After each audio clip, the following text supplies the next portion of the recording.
we go. What are we calling this? What are we calling this? Is this a bonus? Is it Bonus. An adjunct? I think we should just call it Is it like Capital. Whoa, capital. Crapital. More like it. Don't know what day it is that this is coming out. Maybe a Tuesday, maybe a Wednesday. Tuesday. Who knows? I think Tuesday. Tuesday sounds good. Why not? Happy Tuesday, everybody. Look at us coming in your feed on a Tuesday, and what are we here to do, Dan? Read a damn book. We're going to read 5 or 6 pages at the beginning of Karl Marx's Capital. Yep. I have a confession to make. Uh-oh. I sometimes pretend to have some passing familiarity with Marx and Marxism. Sure. No way. But it's Marxist has ever done that. mostly premised on second-hand accounts. Sure. And some reading of sort of like shorter texts. Critique of political economy. Yeah, exactly. The last theses on Feuerbach. Yeah. I've read most of the manifesto, Yeah, exactly. And several aborted attempts to read some of the more weightier tomes. Yeah, sure. One of which we hold in our hands today. And we promise this to you. We will at least read the first 6 pages of this book, which we have actually already done. Twice over, at least. Yeah. A while ago, Dan and I had an idea to actually read some, a Marxist text on this show. A text of Marx's. Exactly, a text of Marx's. And we settled on this partially because, you were saying this the other day about how this is like these 3 volumes are like, you can read this, and this is what Marx settled on, basically. Whereas if you tried to read the German ideology, tried to read even the manifesto, you might be left with some things that maybe he changed his opinion on later. Yeah. I mean, I'm sure there are multiple ways of presenting this text and reading different things into it. Sure. And extracting different things from it and fixating on certain things and discarding other things. But it does feel like a definitive statement of his rather than something that he may have outgrown or someone with a greater familiarity with the entire corpus of Marx's writing might say, well, in X place in another book he may have contradicted this a little bit and maybe he didn't think about this anymore, and that's the young Marx, and you should think of a more Marx in a more mature light, or so I feel more comfortable misrepresenting this text than I do something like the German ideology. 100%. Or at least the German ideology in its abridged versions. Yeah. And also, we should just read this book. What the hell? Yeah. We just should. And this is perhaps really the main reason we're doing this show. Give ourselves excuses. Exactly. Yeah, this is what's happening here is a bit of like arm twisting. Exactly. With you, the listener, as our the arm twisty, our arm twister in chief. So yeah, what we'll be doing with this, I guess, is just going through the whole book in segments that feel appropriate. We don't know how long these episodes are going to be. I would imagine they're probably going to vary in length. They're going to come out sporadically. What Dan and I are planning on reading for the next main episode is a little bit shorter.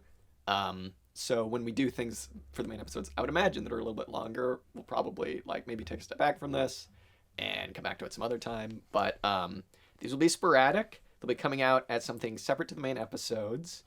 And we're just going to get through it when we get through it. Mm-hmm, so take us away. What did we read? And There's another asterisk. I'm just trying to work out to whom to pitch the show. Yeah. I mean, if you have great and intimate knowledge of this book based on years or decades of work and multiple readings, don't add us. Actually, add us on Instagram, not on Twitter. I mean, if you wish to set us straight if we go egregiously astray, please do. Yeah. 100%. And listen. Yeah. If you so wish. Yeah. But who the intended audience for this this endeavor are. I'm really not sure. Yeah. Other than Jack and I. Yeah, exactly. Just talking into the ether. I will say, read along, because it'll make sense what we're talking about. First of all, hopefully, it won't just be like, oh, boy, I wish I read that, because I have no idea what they're talking about. And also, yeah, it would be cool to have a bit of a dialogue. If anyone's listening, and if anyone would like to talk about the text, that'd be cool. Yep. So, yeah. Any more asterisks we need to make before reading Capital? God. I will say I've never studied this book before. Because that's all I need to say. Never studied this book before. So I've read the first 50 or so pages a couple times. This is really my first in-depth, really making an effort to understand everything that he's talking about. And I believe it'll be fulfilling. Yeah. At present, the only other text we've referred to is David Harvey's companion to reading Capital. Yeah. Which is out by Verso. Yes. It's been kind of funny. Yeah. He's a funny guy. So yeah, we might be referencing that a bit. Other than that, though, Marx Capital, as my book says. Should we go for it? Yeah. This first bit, for the first episode, what we read is the first section of the first part, which is of the first chapter. Part 1, Commodities and Money. Chapter 1, Commodities. Section 1, the two factors of a commodity, use value and value, the substance of value, and the magnitude of value. Yeah, so, I mean, it was interesting because in the introductions, Marx says, the reason for starting with commodities. Because I guess what this book is an attempt to understand the way the capitalist mode functions, and it is, importantly, only talking about capitalism. It's not talking about hybrid forms of socialism. It's not talking about feudalism, It's only really talking about capitalism and how it works, right? And I think in his attempt to understand how capitalism works, it winds up coming across as a slam, as a total dig, because when you see how it actually works, and it's not Econ 101, how they tell you it works, you're like, oh, God, this is awful. This is the worst way of doing things. He's tackling a kind of capitalism which is... He's presenting in a very abstracted form. He's really trying to dig down to the bare bones to identify some basic premises or some basic definitions and objects of study, and he's cutting out a lot of the material appearance of things, the great weight and depth of things sort of disappear behind a sort of perfected, simplified schema. Sure. And he's also starting almost from a place where, almost from the end to some extent.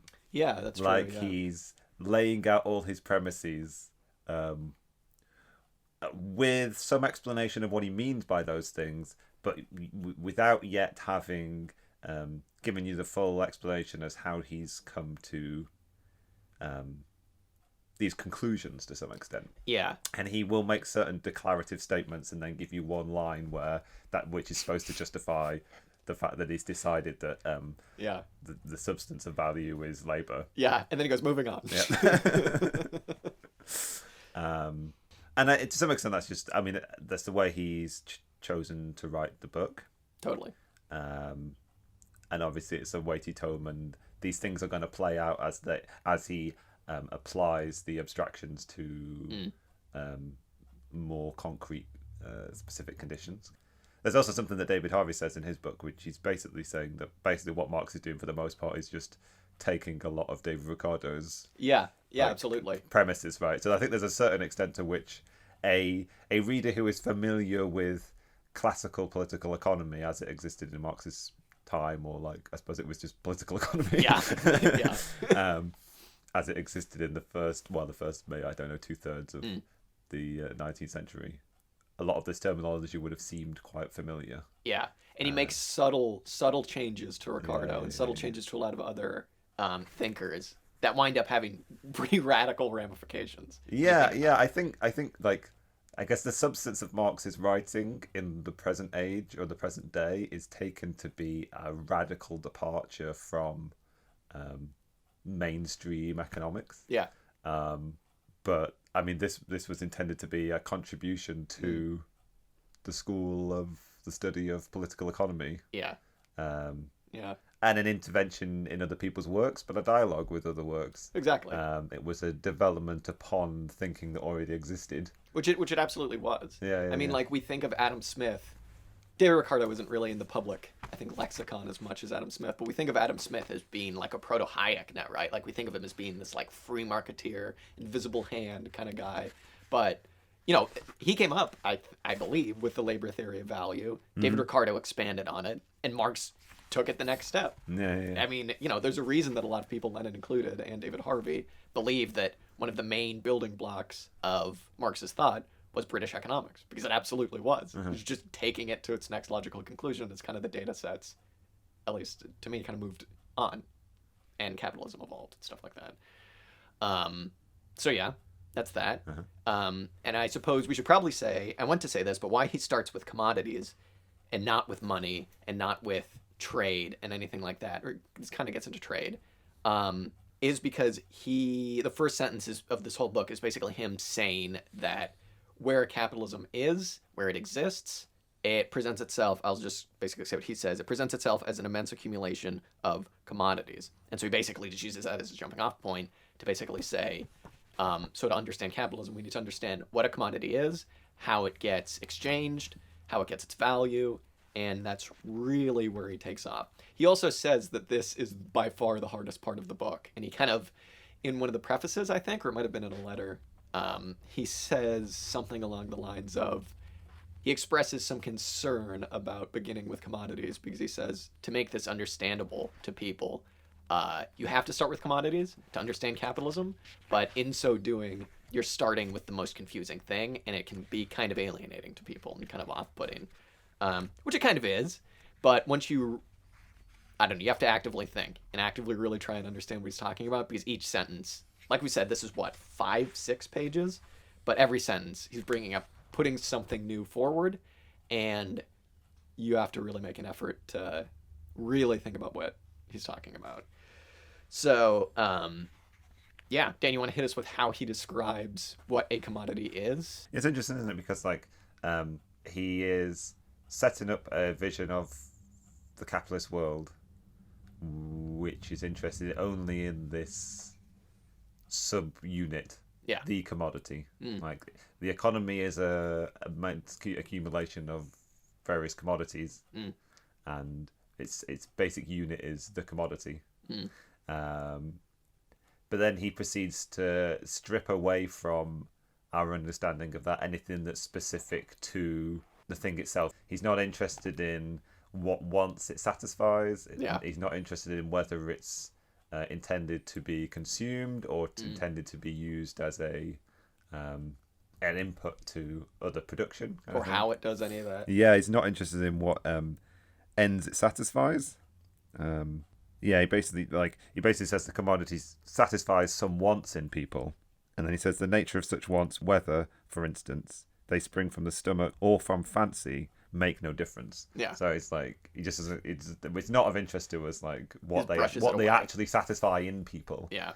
He's only interested in the thing in a sort of abstracted fashion kind of thing. Yeah. One thing I noticed when he was talking about commodities is maybe I just like misinterpreted it, but it didn't seem like he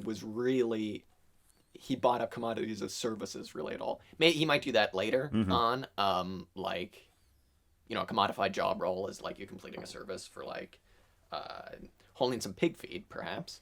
But he basically just kind of seems, and it's probably just for clarification's sake, just to be like, again, guys, we're not interested in what the commodity actually is. Just this, you know, unified thing that is a commodity. It could be a table, could be a dog, I guess. It could be a car, a house.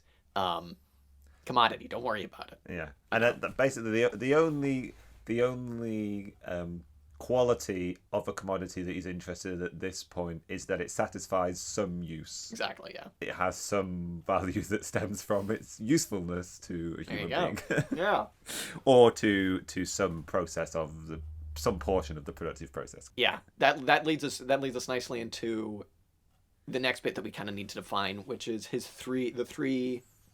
I don't want to say forms, but like the three forms that value takes on. The first of which he says to explain what type of value a commodity has is use value. So that's exactly what it sounds like, basically, right? Use value is how useful something is, what use it has. A shovel is useful because you use it to dig a hole. It's more useful to you if you need to dig a lot of holes, right? One thing he says is that this property of a commodity, meaning the use value, is independent of the amount of labor required to appropriate its useful qualities. So basically, he says that when we're dealing with use values, we're dealing with definite quantities, right?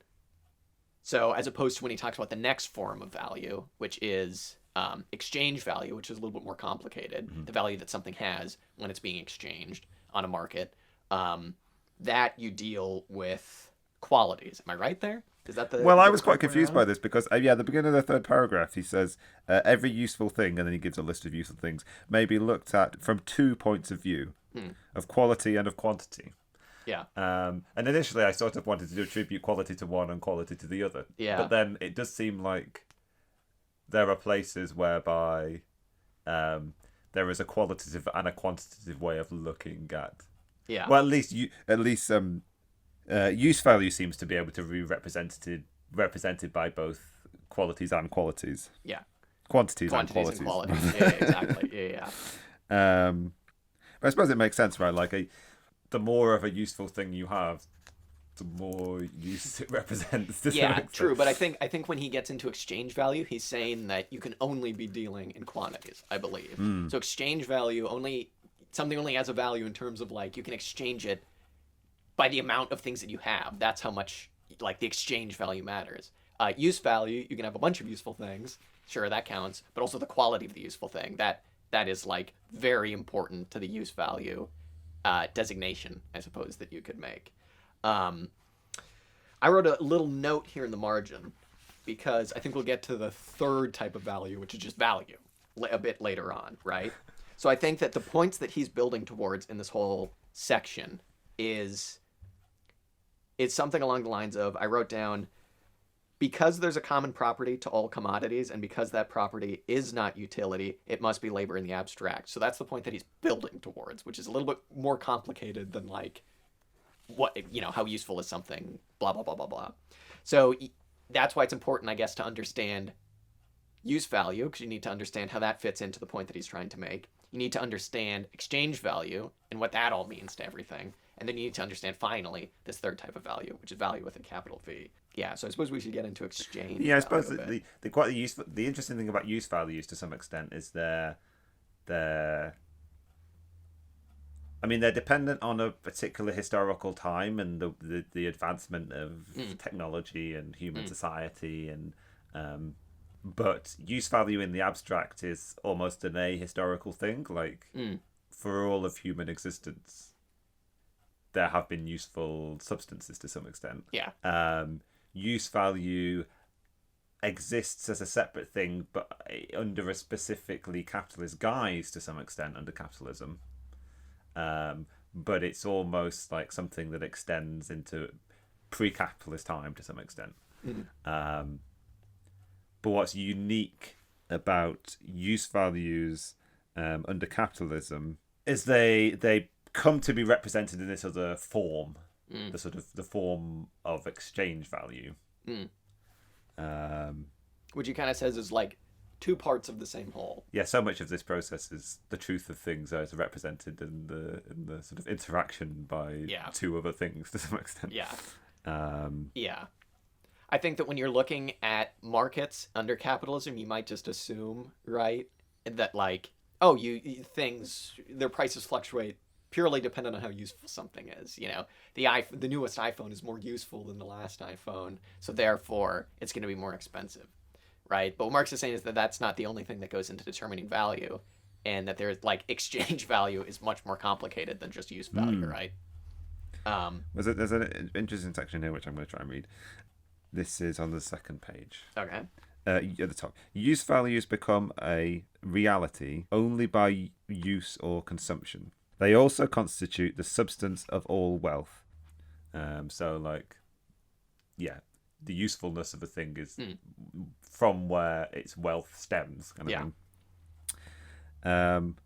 Whatever may be the social form of that wealth, So, like, I think here when we're talking about social form, we're talking about that wealth takes on a particular representation based on the society in which the useful product is existing in, kind of thing, or how it's represented by that society, to some extent. Or what that society even needs. Yeah. In the form of society we are about to consider, they are, in addition, the material depositories of exchange value. Yeah. So this is the relationship between use value and exchange value. So yeah, again, that's his attempt to explain the relationship between the two. Yeah. How I don't know what you necessarily think he means by use values as the material depositories of exchange value. I mean, it's, I guess, like you always hear about Marx as being this like ultra materialist, right? Obviously for good reason. But when he's talking about use values, that is a material physical quality that an object has. A table is useful if it's like, I don't know, big enough or stable enough for what you need it for, right? But exchange value, there isn't really a physical quality there. I guess we could just keep reading that next paragraph because he says, he would explain it better than me. Exchange value at first sight presents itself as a quantitative relation, as the proportion in which values in use of one sort are exchanged for those of another sort. A relation that's constantly changing with time and place. Hence, exchange value appears to be something accidental and purely relative, and consequently an intrinsic value, i.e., an exchange value that is inseparably connected with, inherent in commodities, seems a contradiction in terms. So he's basically saying that exchange value is constantly fluctuating. And like, he doesn't really mean that in terms of like supply and demand, because I think that like one of the main presuppositions that he's making in talking about capitalism is like, we're going to assume that capitalism, for at least right now when we're talking about it, supply and demand are in perfect balance, right? So the exchange value is dependent on more than just like those market factors. So he's basically saying that if you take for granted that you can sell a bunch of wheat, for example, and wind up getting, through an exchange of money or through just like an in-kind trade, I guess he's saying, you can wind up getting X amount of silk for X amount of wheat, right? If you take that presupposition and you just assume that to be true across a market, again, that's constantly changing. It's never just the same thing. You have to then assume that there is a common quality in all commodities, right? And this is kind of where it gets into like the immaterial bit of this thought. So he says, therefore, first, the valid exchange values of a given commodity express something equal. Okay, so that's basically saying, he's saying that there's something in a commodity because you can exchange it for like, similar quantities of different things. There's something inside of those commodities that is apart from them, but also like a part of them. Secondly, exchange value generally is only the mode of expression, the phenomenal form of something contained in it, yet distinguishable from it. So he's saying that exchange value represents that thing that is inside of all of these commodities. And he eventually goes on to explain what that thing is, but it's important to realize that use value, that's something physically, material. You can just see it. That's how useful something is. Exchange value is not. It has this phenomenal immaterial form that it represents something.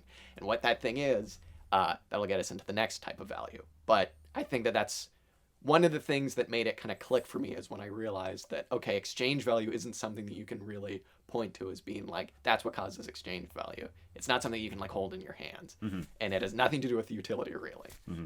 Yeah, I suppose I suppose I don't know how well we've explained yet that, as you have said, exchange value has nothing to do with how much you think exchanges for money at the moment.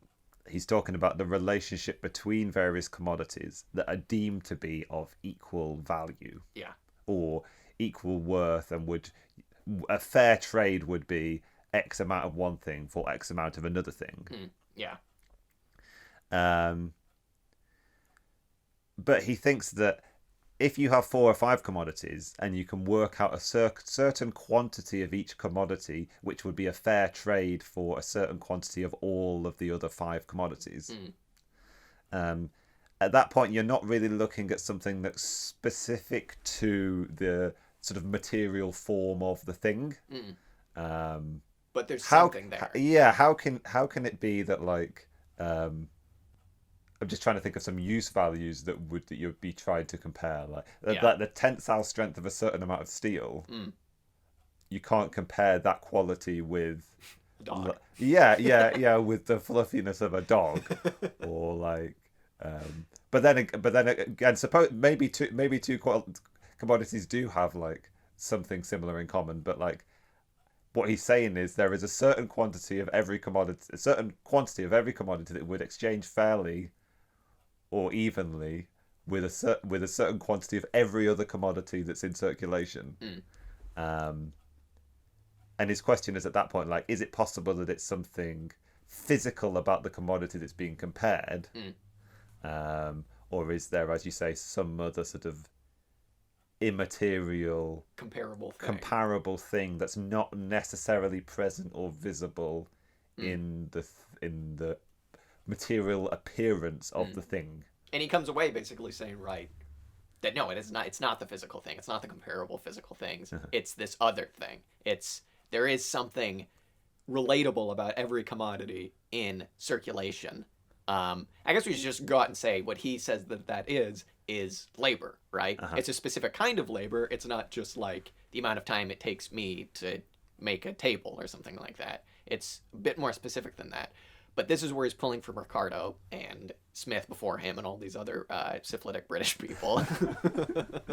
I'm going to get offended. I think I've used that word 4 times on the podcast and only twice to refer to British people. Oh, okay. Because the labor theory of value, as much as it gets tossed around by like, oh, what a Marxist idea. That was Smith's idea. The idea that a cup is more expensive than a different cup because of the amount of hours that went into making that cup. On a cursory glance, you kind of go, okay, that kind of makes sense, because like if you made a really nice handmade cup, that would take longer than supposedly just like a cup you buy at IKEA or something like that. But that isn't really how it works, and Marx realizes that. So this is where he begins to diverge from Ricardo and all those guys, because he says, well, this immaterial thing that is comparable across every commodity in an economy that gives them their actual value, that exchange value is based on, is labor. But it's what I've taken to annotating as the abbreviated acronym SNLIT. I write that down whenever it gets brought up. What that means is socially necessary labor time. And that is like what I'm going to guess this entire book is built on. It's what like all of Marx's thought is built on, is that it's not the amount of time that it takes, one guy to make something, because that wouldn't make sense. And Marx realizes that. He goes, if you were to just, assign something value based on the time it took to make something, that would make absolutely no sense, because what about Jack? He takes forever to make that table, whereas a guy could make an even better table in half the amount of time. So where he abstracts from that is that this value, the third type of value, capital V value, socially necessary labor time. And what that is the average amount of time that it takes a society to produce a commodity. So it's like, if I take, I'm going to have to figure out how to do math here. If I take 4 hours to make everybody always says table. If I take 4 hours to make, I'm looking around. Coat? A coat, yes. If I'm a coat maker, and it takes me 4 hours to make my coats, each coat, but it takes the schmuck down the street 2 hours to make his coats, and for clarity, we're the only people on the planet making coats. The socially necessary labor time to make a coat is then 3 hours, because it's the average amount of time that it takes everybody to make a coat. So it's not as it actually exists in the world, although presumably there might be a third person who fits right in the middle, and hey, they take 3 hours to make a coat. It's not labor time as it actually exists. That's not what gives things value. That would not make any sense. What Marx is saying is what gives them value, socially necessary labor time, which is the average time it takes to create a commodity. I believe. Mm-hmm. Again, don't at me, but I believe. And that seems like it's the truest form of value, at least. Does that make sense to say that it's the truest form of value? I guess utility is like, that makes sense and useful, but how do you determine that? This is a little bit more mathematical. Exchange value just kind of seems like fucking arbitrary. Who cares? In a perfect world, we wouldn't even have to deal with that. Socially necessary labor time seems like, oh, I get why you can assign value to that. That makes sense to me. I see. Yeah.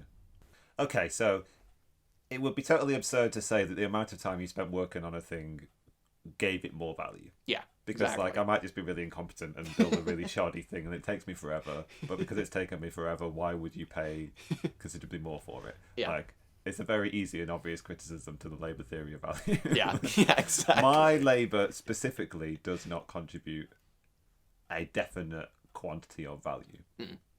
In actual fact, there is a relationship between well, he talks about two terms, doesn't he? He talks about labour in the abstract and concrete and abstract labour. Like the concrete labour is my specific labour. Yeah. And the way he aims to talk about labour is labour in the abstract. So there's another example of him sort of abstracting away from reality and building a kind of sort of rarefied, perfected, sort of almost simplified version of a thing. Yeah. To be able to, I mean, for him, it's his effort to be as scientific as possible, right? Like it's to boil down to the sort of like perfected version of a thing. That things might not function in that perfected way, kind of thing, but that is the essence of his methodology. Anyway. Yeah. So I mean, basically, what he says is like an economy or a society can be represented by the total amount of labour that's done by that society.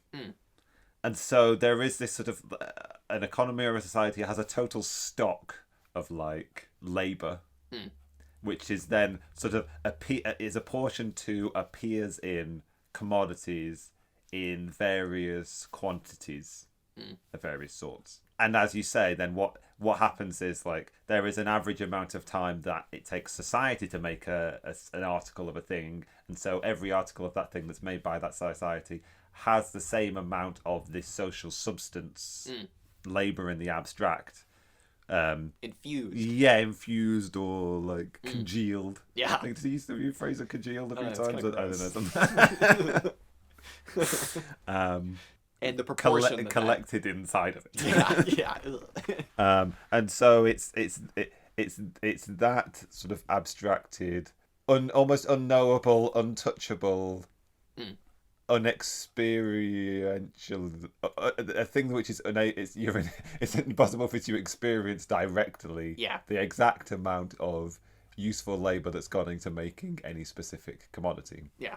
And it's that quantity of abstract labour which is the substance of value. Big V value. Big V value. But that big V value cannot be experienced directly. We can only experience it through its sort of imperfect representation in the value for which things exchange with other things. In a capitalist mode. In a capitalist mode, yeah. But all of these things are only. I mean, I think it would be correct to say, in my understanding, that only use value in this. I mean, in this schema, all of these pieces of terminology only apply to the capitalist mode of production. I suppose socially necessary labor time would be like the building block for building a socialist or a communist society. Right? That's the type of value and utility that you would have to calculate for when you're developing a society without perhaps money or perhaps exchange value, without any of those kind of value forms. You would have to build from those two. And presumably, I would imagine, mainly from socially necessary labor time. Maybe, although I don't know whether even like even the idea of socially necessary labor time wouldn't have any bearing on a socialist society to some extent, because we wouldn't be creating commodities, and those commodities wouldn't have their values based on the amount of labour that had gone into them. I think they might. I mean, if maybe you're definitely right about commodities, but I think that if we're talking about work that needs to get done to produce good quality lives for everybody, I think you'd probably. I'm sure that there are other like ways of calculating it, but I would imagine that a good starting point would be the socially necessary labor time. Yeah, maybe. I mean, we're not out here trying to design a communist society, so I don't know. Somehow you'd have to also, I guess, design for utility. I mean, that is the question, right? How would you apportion work? I don't know. Maybe your interest would only be how much how much use value any piece of work made, kind of thing. True. Yeah. You might only be interested in concrete labor. Yeah. There might not be any desire to think about labor in the abstract, kind of thing. I suppose for the idea of like labor certificates, now we're off the rails. But if we're talking about like getting rid of money and having some sort of form of labor certificates to prove that you've done your work, to get from society what you put into it directly, that would be based on socially necessary labor time, because it wouldn't be based on concrete labor. It wouldn't be based on, God, we're supposed to be digging a ditch for, the aqueduct or whatever, and Jack's over here, took him 3 hours to dig 10 feet. It took, Joe Schmo over here 1 hour to dig 10 feet. We wouldn't get the same, like, I suppose actually we would get the same thing, because it wouldn't be about, I'm an idiot and I don't know how to dig a hole. Yeah, I mean, your social society oughtn't be interested in the amount of abstract value that's... or abstract labor, the amount of value that's been contributed to a thing based on the concreteness of... I think maybe it would. I think maybe it would be based on the abstract labor and not the concrete labor. Yeah. Maybe. I don't know. Yeah. Maybe I shouldn't have said that. No, I'm very pleased that we're having this digression, because like the purpose of grappling with ideas like this might not be apparent if it weren't intended to inform our understanding of the society that we live in and how we need to change sufficiently the society that we live in so that it's not structurally capitalist anymore. And it's these sort of like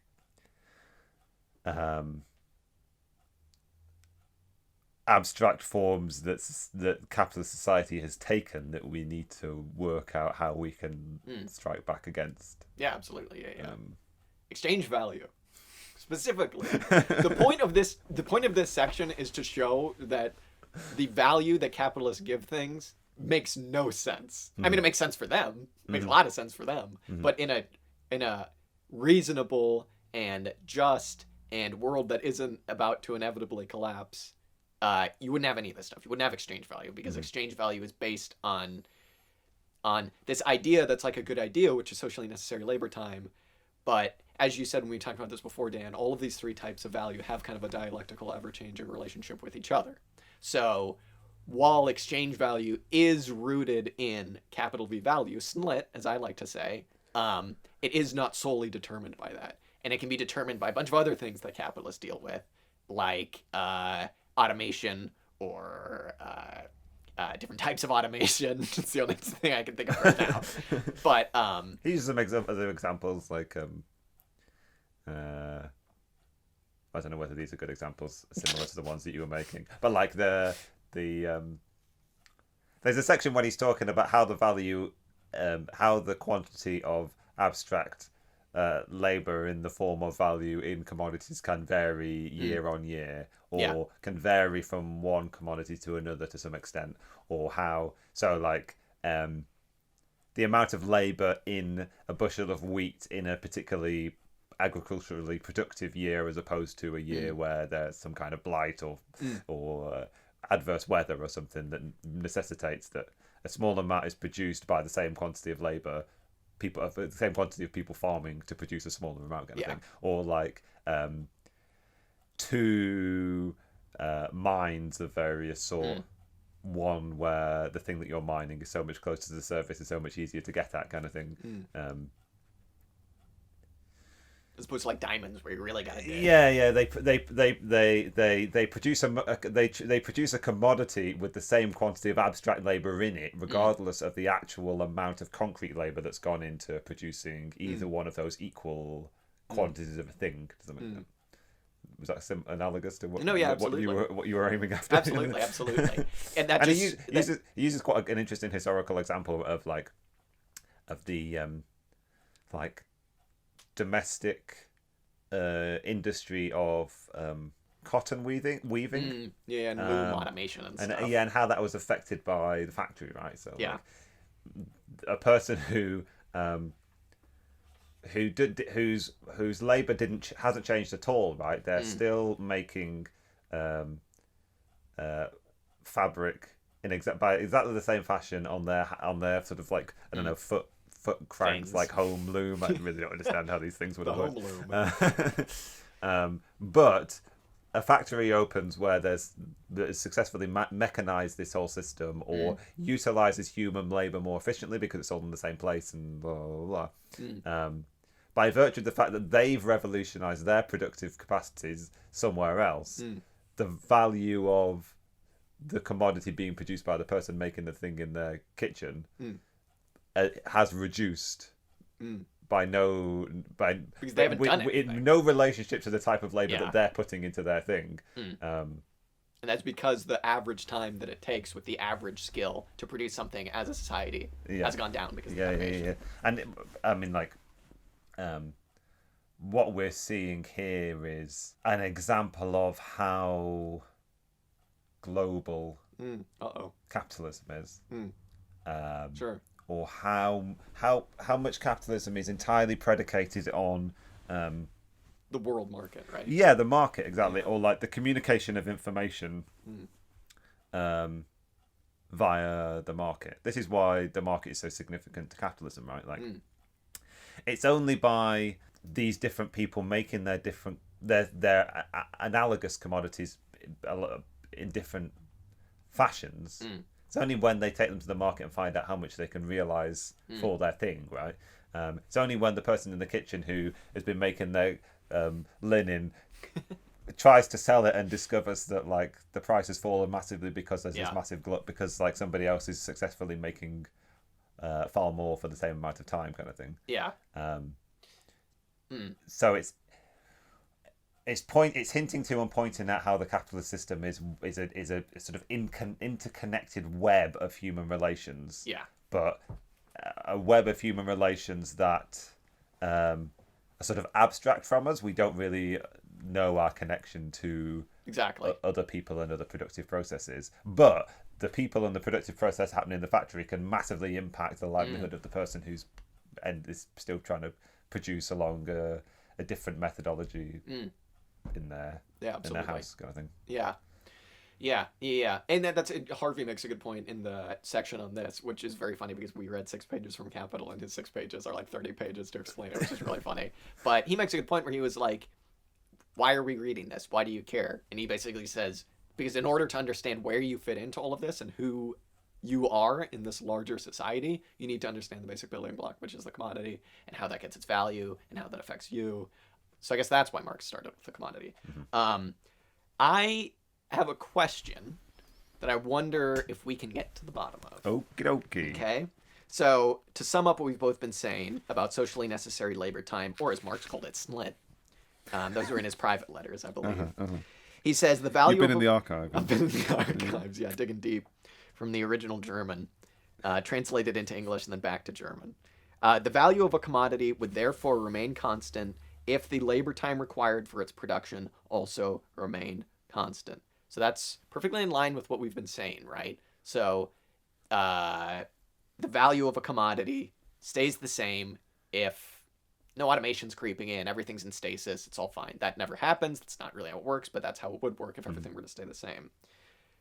I guess I'm thinking about this. I guess it's because I was thinking of when he says value here is exchange value, which is something different than just value. But thinking about that and thinking about the impact that socially necessary labor time has on a thing's value, what about the example in modern days of an iPhone that gets produced, a new version of an iPhone that takes the same amount of labor time to produce, but is sold at a higher price because it's given this inflated sense of value based on, I don't know, based on advertising, based on seemingly nothing. I mean, maybe the labor time that goes into it's getting produced because like people have to design it and work on it a whole bunch there.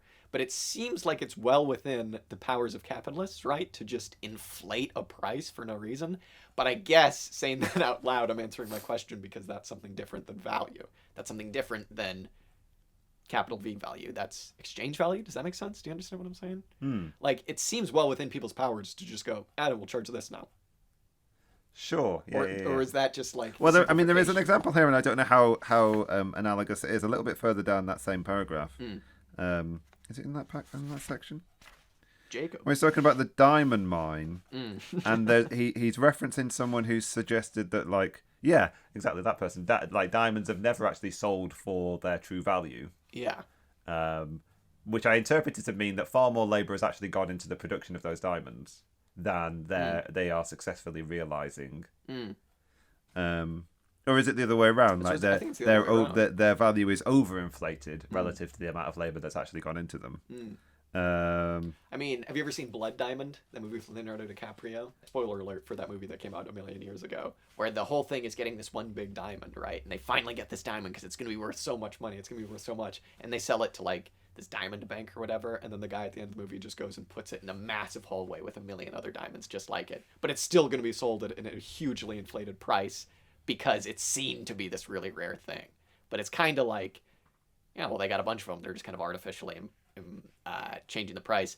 Maybe that has to do with artificially depressing and raising supply and demand, though, and making you think that there's a bigger demand for something, or a lower supply, I should say. It makes you think that there's a lower supply than there actually is. And again, yeah, I guess that is what it is, because it's Marx here is basically saying we have to think about this in terms of stasis of supply and demand. What value actually is, not what capitalists make it, I guess. Yeah. And I think it would be fair to say that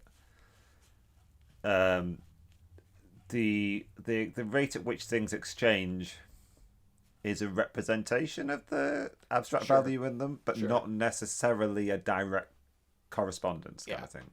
Because if things exchange for their value, then we would know exactly the value of things. Yeah. But I think the case that's being made is we don't know that. And we only have this sort of like second-hand representation of value in the form of... We can only know value in the form of exchange value. Yeah. And to some extent use value as well, actually. I mean, the last paragraph of this section, he's like... Yeah, a bunch more of like asterisks and like, oh, wait a minute. Regardless of how much labour goes into a thing, if it's of no use to anybody, then it has no value. Like, useless labour confers no value.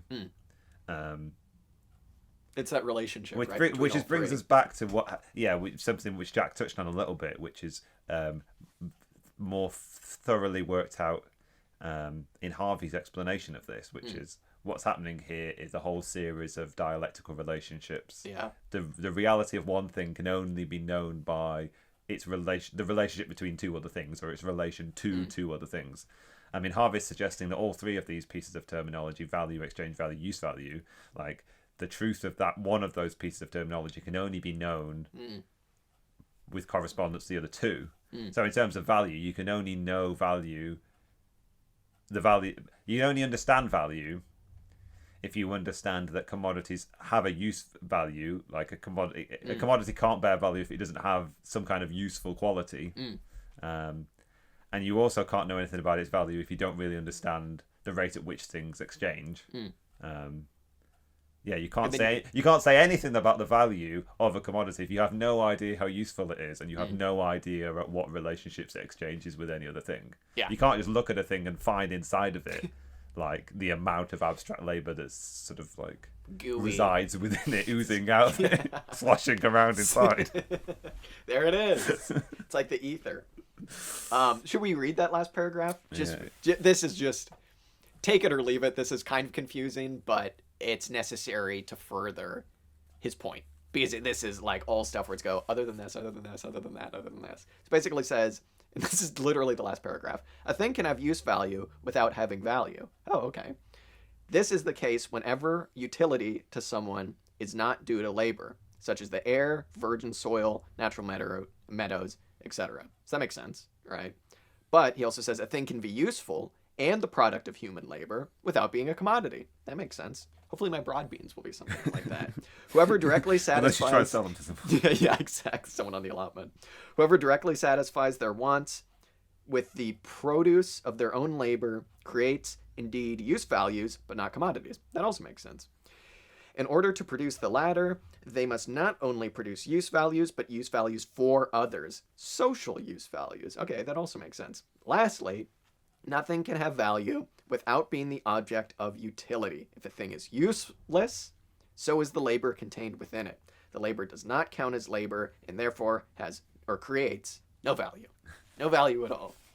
I think that's actually the clearest paragraph in this whole thing. Because it kind of clarifies, like, what's going on in the back of your mind, whether you might not realize it or not, where you go, hey, this kind of doesn't really make sense with what he's saying. At least it's some sort of like declarative, concrete examples of things to some extent. I like how Harvey says one word that Marx uses a lot is appears. Yes. It's like he's like, be careful whenever you see that word, because he's trying to trick you. Yeah. Yeah, appearance does not mean there is a correspondence between two things, kind of thing. Yeah. There is not a one-to-one relationship. It's like things take on a sort of appearance of other things. Yeah. Lots of sort of spectral and ethereal. So that's it. Let's try and sum it up again, though. Because now that we have all of these ideas, it'll be easier to see kind of that sentence that I had at the beginning, I think. So that sentence again was, and again, this is to understand capitalism, this is to understand commodities. Because there's a common property to all commodities, and we know now that that common property is labor, but not labor as it exists, labor that is the average among, socially necessary labor time. Because there's a common property to all commodities, and that property is not utility, it must be labor in the abstract. So yeah, the common property of all commodities that gives them their value is labor, but it's not labor as David Ricardo? Yeah. For some reason that sounded weird. Yeah. And Adam Smith said, which is just labor, whatever it is. Take someone 15 minutes to hoe a field, pay them for that. No, it's socially necessary labor time, because that's how it relates to markets. That's how it relates to global markets. And if you're a capitalist, you can't just be like focusing on one guy's labor. You know what I mean? Mm-hmm. So that's kind of what he's doing. Yeah, and here. this is the jumping off point for the dynamism of capitalism, right? Yeah. That constant revolutionizing of labor productivity. Mm. The necessity. Mm-hmm. Yeah. Anyway, we'll get to all that. Yeah, we will get to that. Karl Marx's Capital, I'm feeling like a light 4. Yeah, good book. Solid folks. 5. Solid 5. Honestly, I've always been so freaked out about reading this book. Just because I've always not considered myself the smartest person. But last night, a couple nights ago, so I've reread this section probably 5 times, and it wasn't until like my third or fourth read through that there was one sentence, and that sentence was, but the exchange of commodities is evidently an act characterized by a total abstraction from use value. Then one use value is just as good as another, provided it just be in sufficient quantity. That won't really make sense just on its own, but that was the one sentence that just made me go, oh, holy shit, okay, I understand exactly what he's talking about. And it's because you kind of have to read through this whole section and then take it all as a totality. You can't really read it linearly, even though that's how he's trying to write it and have it all make sense, because it isn't until the last 2 pages that he really gets into what he's getting at, which is socially necessary labor time being the root of all value for a commodity. Good book. So far. I don't know. We'll see how it ends. Don't spoil it for us. Yeah. God, I sure hope this capitalism thing still isn't existing. That'd be bad. Anything else that we missed, do you think? There's a funny little... Loads of things we missed. Loads of things we missed. There's that funny little and also extremely confusing geometrical... Oh, well, that was the least useful bit, wasn't it? Yeah, I know. He was like, let me simplify it for you. And then he brings in geometry, and it's like, oh my god. What an idiot savant Marx must have been. Jesus. At one point, he says, some people might think that the value of a commodity is determined by the quantity of labor spent on it. And I wrote, fools, next to that. Hoping we get more sassy Marx. Mm-hmm. But yeah, read this yourself, folks. Because it's extremely valuable and extremely necessary to understand everything. You can read all the social theory you want, and indeed you should. You can read all the cultural theory you want, and indeed you should. But until you really understand the basic building block, I suppose, which is the commodity, and that's what Dan and I are trying to do here, I don't think it'll fully make sense until you do. Call me crazy. Mm-hmm. Yeah. So we'll be back eventually. I don't know when we're... Hopefully maybe we'll do one the week after. We can do it quite soon. What's the next bit? Just tune in next time for Section 2, the twofold character of labor embodied in commodities. Brutal. Or maybe we'll just talk about this Section 1 again. Yeah, exactly. We were totally wrong. Marx says all that matters is exchange value. I think there's one very interesting thing, which again we touched on this at the beginning, but it is just how much of the prior economists are in this, and it speaks to just how disgusting bourgeois education is. That you read all of these racist pricks, philosophers and economists mainly, up until Marx, because Marx stumbles upon something that is a little bit dangerous to understanding capitalism, which I guess is just socially necessary labor time right now. But it's like, oh yeah, sure, teach Locke. Yeah, we can teach Locke. Teach Adam Smith. You can, teach David Ricardo. We're getting a little close. We're not allowed to talk about the labor theory of value. Yeah, exactly. Or if we are, we're just able to talk about that. Labor as it exists, and you can easily scoff at that. The fool's annotation. But yeah, imagine if it was taken seriously that all wealth in society is created by the workers. Yeah, and not the job creators. The wealth creators. The wealth creators. Yeah, exactly. Imagine if you were to be told that exchange is fake and that it all doesn't really matter, and that you could just have a good life if everybody just put in the time and did their work instead of sitting around being schmucks with Scrooge McDuck style. I'm getting a little carried away. Don't be a schmuck. Yeah, don't be a schmuck. That's what we're saying. Okay, I don't know. Anything else, Dan? Be a schmuck without being a schmuck. Yeah, exactly. Communal schmucking. Yeah. I remember once you said, at one of my previous jobs, I said something about someone shirking work, and you were like, shirking work should be done communally. And I was like, absolutely, I agree with that. I absolutely agree with that. I suppose the same theory holds for schmucking. Being a schmuck. Being a communal schmuck. I've been Dan. Oh yeah, you have been Dan, and I've been Jack. Welcome to the Capital Reading Group. Bye. Do a better job of science. No kidding.